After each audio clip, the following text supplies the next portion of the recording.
Hello friends, मेरा नाम है नरेंद्र जांगिड और आज हमने एक क्लास 10th मैथ की एक्सरसाइज 4.3 का क्वेश्चन नंबर 8 लिया है। A train travels 360 kilometre at uniform speed. A train travel कर रही है 360 kilometre. If the speed had been 5 kilometre per hour more, अगर स्पीड 5 किलोमीटर ज़्यादा होती, it would have taken 1 hour less, 1 घंटा कम लगता, 1 आवर कम लगता for the same journey. Same journey means 360 kilometre की जर्नी है टोटल उसी में।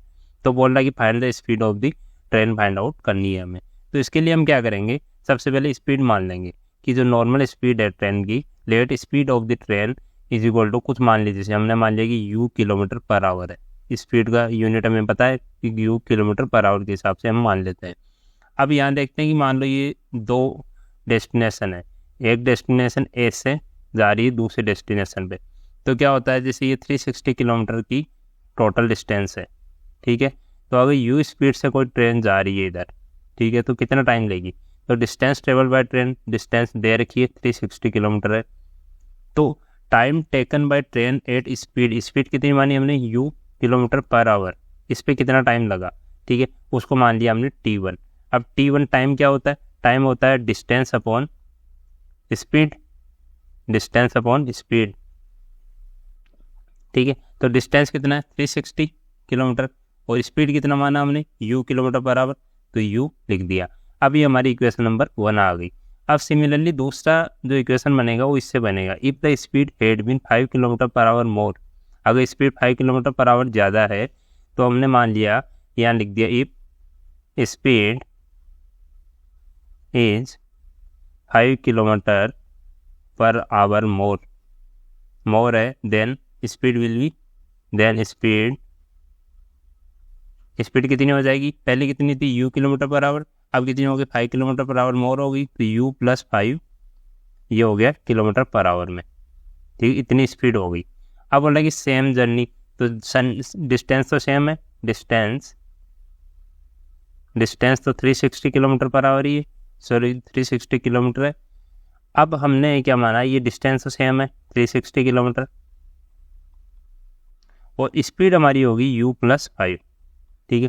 तो टाइम टेकन बाय ट्रेन कितना हो जाएगा, टाइम टेकन बाय ट्रेन, इसको मान लिया हमने T2 मान लिया। अब क्या होता है, डिस्टेंस अपॉन स्पीड होता है, डिस्टेंस कितनी है 360 और स्पीड कितनी है u प्लस 5, ये इक्वेशन नंबर 2 बन गई हमारी। तो ये इक्वेशन 1 और 2 आप बना लेंगे। अब इसमें बोला है कि it would have taken 1 hour less for the same journey, तो इसकी हम इक्वेशन बनाते हैं। तो इक्वेशन कैसे बनेगी, 1 hour less for the same journey, जो सेकंड u प्लस 5 स्पीड है उसका हमने टाइम क्या माना था T2 और उसमें T1 से कितना टाइम कम लग रहा है, 1 आवर कम लग रहा है, तो T2 is equal to T1 minus 1 हो गया। अब यहाँ T2 की वैल्यू रखेंगे, T2 की वैल्यू कितनी थी, ये हो जाएगी 360 divided by u plus 5 is equal to T1 की वैल्यू कितनी है 360 डिवाइडेड बाई u माइनस 1। अब इस टर्म को u वाली को एक साइड ले लेते हैं और 1 को एक साइड में रख देते हैं, इसको भी सॉल्व करते हैं। 360 divided by u plus 5 minus 360 divided by u is equal to minus 1।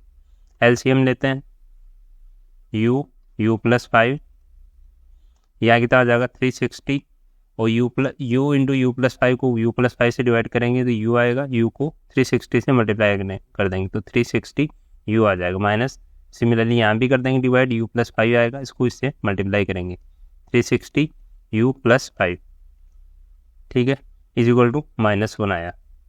अब इसको आगे सॉल्व करेंगे तो 360 u, इस ब्रैकेट को ओपन करेंगे 360 u माइनस 360 इंटू 5 कितना हो गया, यह आ जाएगा हमारा 360 इंटू 5 इज इक्वल टू, इसको माइनस से इसको मल्टीप्लाई करेंगे तो माइनस u प्लस 5।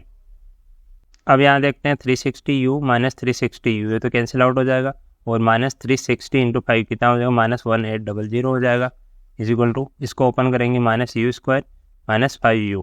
अब जो u वाली टर्म है इसको हम इधर ले लेते हैं लेफ्ट साइड में, तो ये पॉजिटिव हो जाएगी, तो u स्क्वायर और ये प्लस 5 हो गया और ये जो माइनस 1800 है 1800 है वो माइनस का रहेगा, इज इक्वल टू 0।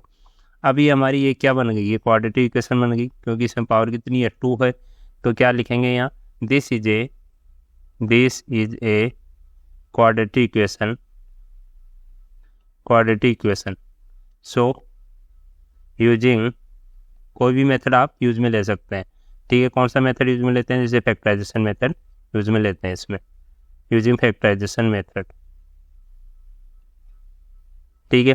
तो क्या करेंगे, तो यू स्क्वायर का कोफिशिएंट है वो हम लेंगे, जैसे 1 आ गया, और इसका जो कांस्टेंट टर्म है -1800, इनको मल्टीप्लाई करेंगे तो -1800 आएगा।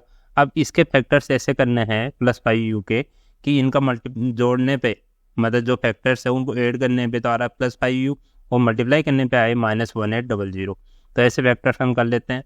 इसके लिए यू स्क्वायर, और जैसे यहाँ देखते हैं +45u अगर ले और -40u ले तो 45 × 40 कितना हो गया? 40 × 4 कितना हो जाएगा? 180, 180 हो गया ना, और 80 है तो 180 × 0 1800 हो गया, -1800 = 0। ये आप कर लेंगे, मैंने काफ़ी क्वेश्चन इसके सॉल्व करवा दिए हैं तो इस पर ज़्यादा टाइम नहीं दे रहा हूँ, इसलिए आप कर लेंगे ये।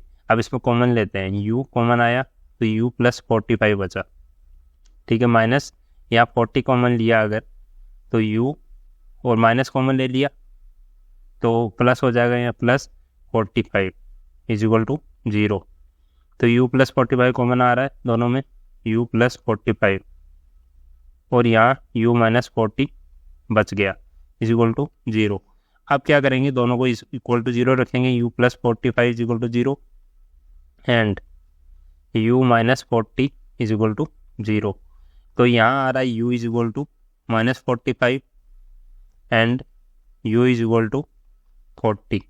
तो u हमने क्या मानी थी? u क्या स्पीड थी, तो स्पीड नेगेटिव तो नहीं हो सकती, तो ये वाला आंसर तो नहीं होगा। फाइनल आंसर क्या होगा? 40 km/h। So speed of train कितनी हो गई?